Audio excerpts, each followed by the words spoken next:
Esse é o Ancapso e nós vamos falar agora do caso do Tagliaferro, que teve a sua audiência inicial do processo de extradição feita hoje, né? E nesse processo, evidentemente, ele pôde falar com o juiz que vai julgar o caso lá na Itália e apresentar todas as provas do lado dele da versão. A gente não sabe ainda qual é o embasamento completo dele, isso é uma coisa que ele está tratando com os advogados dele lá, mas eu garanto para vocês que tem ampla base para ele mostrar que ele está correto nessa história e que ele está sofrendo perseguição lá na Itália, né? Então ele já voltou para casa, ele gravou esse vídeo aqui falando que já está voltando para casa e coisa e tal, que foi muito bem na audiência e que o juiz se mostrou bastante aberto aos argumentos que foram colocados. Particularmente chamou muita atenção o fato do Alexandre de Moraes ter sido sancionado na Lei Magnitsky e também o fato de que tem uma juíza brasileira perseguida que também se exilou lá nos Estados Unidos, a Ludmila Lins Grillo, né? Ou seja, que mostra que tem coisas erradas acontecendo na justiça do Brasil. O pessoal não pode tratar esse caso como se fosse, ah não, o cara está condenado, a justiça do Brasil está pedindo, então vamos fazer, né?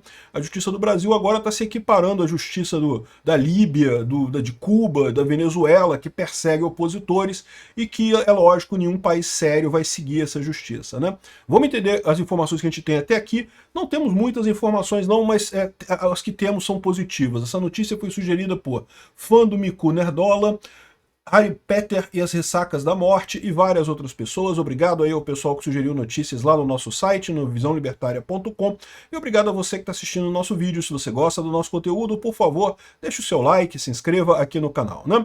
Então, o Eduardo Tagliaferro acabou de sair da audiência na justiça italiana, disse que foi tudo muito bem, ficaram impressionados, principalmente com a questão da juíza Ludmila Lins Grillo. Vamos ouvir ele falando aqui antes de mais nada.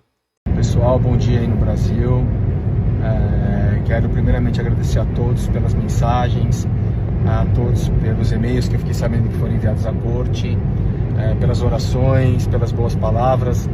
Quero informar que eu já estou indo embora, eu já passei pela audiência, foi fantástica. Acho que a minha expressão aqui de estudo de como foi muito bom. Esse aqui é o meu advogado, meu avocado, Mariano, que me acompanhou em tudo. O juiz recebeu muito bem, é como se fosse um ministro aqui, recebeu muito bem, foi ótimo. E agora vamos para a luta. Ficaram super impressionados, principalmente com a questão da juíza Ludmila Lins Grillo, que está fora do país por ser perseguida, e também pelos problemas, né, das pessoas que estão na Espanha, na Argentina, na Polônia, nos Estados Unidos. Tudo foi mencionado e foi muito bem recebido por eles. Agradeço a vocês e vamos lutando aí pela nossa liberdade. Um abraço, fiquem com Deus. Ou seja, evidentemente essa foi só a primeira audiência, eles também devem ter encaminhado toda uma defesa por escrito também, né? Tipicamente a audiência é só complementar a defesa por escrito. Na defesa por escrito eles devem ter colocado todos os argumentos adequados lá de por que esse processo contra o Eduardo Tagliaferro é um processo injusto, né? E como eu já expliquei, o caso dele é muito simples, né? A acusação contra ele é que ele vazou dados confidenciais, mas evidentemente vazou dados confidenciais no melhor interesse da sociedade, como fonte jornalística, porque viu que era um absurdo que estava sendo feito lá no STF e atuou desta forma, né? Então isso é uma coisa que chama muita atenção. Como eu falei para vocês, essas coisas que são claramente não crimes, é lógico que o Alexandre de Moraes não vai conseguir o que ele quer, né? Algumas pessoas estão perguntando, mas por que ele está voltando para casa? Por que a Carla Zambelli continua presa e está sendo tratada de forma diferente? Aqui a moça que está perguntando, o moço que está perguntando aqui. E aquilo que eu expliquei para vocês, né? O caso da Carla Zambelli é mais complicado. Eu concordo que ela está sendo perseguida, ela está sendo perseguida com certeza, mas não é um caso tão claro que você olha assim e vê, caramba, né? Porque o caso dela teve uma invasão no sistema do CNJ, né? Uma outra coisa que ajuda, como ele falou aqui, o caso da Ludmila Lins Grillo, é porque isso mostra que há perseguição de fato, há juízes sendo perseguidos pelo Alexandre de Moraes. Isso é uma coisa que chama a atenção de juiz em qualquer lugar do mundo, né?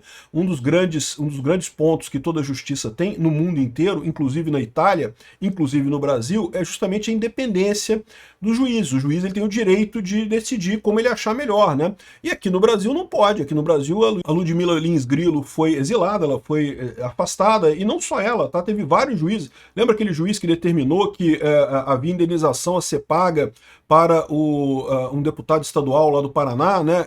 E o Alexandre de Moraes não gostou disso. Não, que não tem indenização, não tem nada errado no que eu fiz. Botou o cara investigado pelo CNJ. Aliás, mais de um juiz já teve caso de ser investigado pelo CNJ. E isso fere diretamente a independência judicial. Isso mostra, mais uma vez, que nós não estamos numa situação de democracia, de devido processo legal. Juízes têm o direito de discordar. Não há isso é uma coisa importante que muita gente não sabe. Não há hierarquia entre o STF e o juiz. O STF não manda no juiz. Cada juiz é autônomo para tomar a decisão que quiser. É verdade que aquela decisão do juiz ela pode se recorrer para a instância superior e a instância pode reformar a decisão dele. Mas não há ordem de juiz, ou seja, o Alexandre de Moraes não tem o direito de demitir um juiz que ele não gosta. Em última análise, ele fez isso, né? Isso é um dos muitos absurdos que estão acontecendo aqui no Brasil. Fez isso com a Ludmila Lins Grilo e outros juízes que também foram ameaçados com processos no CNJ, com possível expulsão e coisa e tal, o que é um absurdo, o que é um rompimento dessa regra de não haver hierarquia na justiça brasileira. O Alexandre de Moraes decidiu que ele que decide tudo, ele que manda na justiça brasileira e ponto, e acabou, né? Violação do processo legal é um dos argumentos para não extraditar Tagliaferro, né? O Tagliaferro falou que um dos argumentos deles também é a questão da falta de citação. Ele não foi citado nesse processo. Esse processo estava totalmente em sigilo e ele foi citado por edital no final das contas. Citação por edital é uma coisa muito frágil no final das contas, né? Uma forma de violação à ampla defesa e ao contraditório, né? Porque você entra num processo sem nem saber que você estava sendo chamado para lá, né?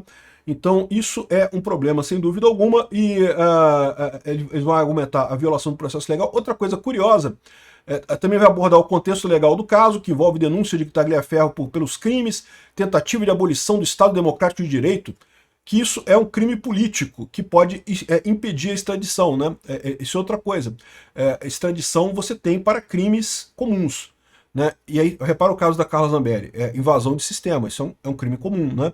Agora, a tentativa de abolição violenta do Estado Democrático de Direito, isso tipicamente, cara, a Lei de Segurança Nacional, que tinha esses crimes de golpe de Estado, não sei o que lá, ela não era usada exatamente porque isso é considerado coisa de ditador. Todos esses processos não eram usados, todos esses crimes ficavam meio à parte do meio jurídico brasileiro, porque todo mundo considerava isso coisa de ditador, ditadura que usa esse tipo de coisa. E agora o Xandão está usando para todo mundo, né? Todo mundo acusado de abolição violenta do Estado Democrático de Direito, sendo que, qual a violência que ele fez? Ele meramente criticou o Alexandre de Moraes, meramente colocou informações, né? E a Itália não extradita crimes políticos. Por que extraditou o cara lá que estava envolvido no Petrolão, no Mensalão lá atrás, Piazzolato, não é isso? Porque corrupção não é crime político, corrupção é roubo, né? Não tem crime político. No caso dele é crime político e isso é mais difícil dele ser extraditado. Então tem uma série de argumentos aqui que ele colocou, né? E uma coisa curiosa é a vantagem de que quando o Alexandre de Moraes fez essa citação, ele traduziu todo o processo para italiano, o que ajudou o Tagliaferro na defesa dele para expor todos os absurdos que tem lá. Ele não tinha outra alternativa, tinha que traduzir de qualquer forma para entrar com o processo na justiça italiana, mas isso é caro, né? Tradução juramentada é um negócio caro, né? De qualquer forma, muito importante, parabéns ao Tagliaferro, tenho certeza que o Alexandre de Moraes vai perder. Obrigado por assistir o vídeo até o final.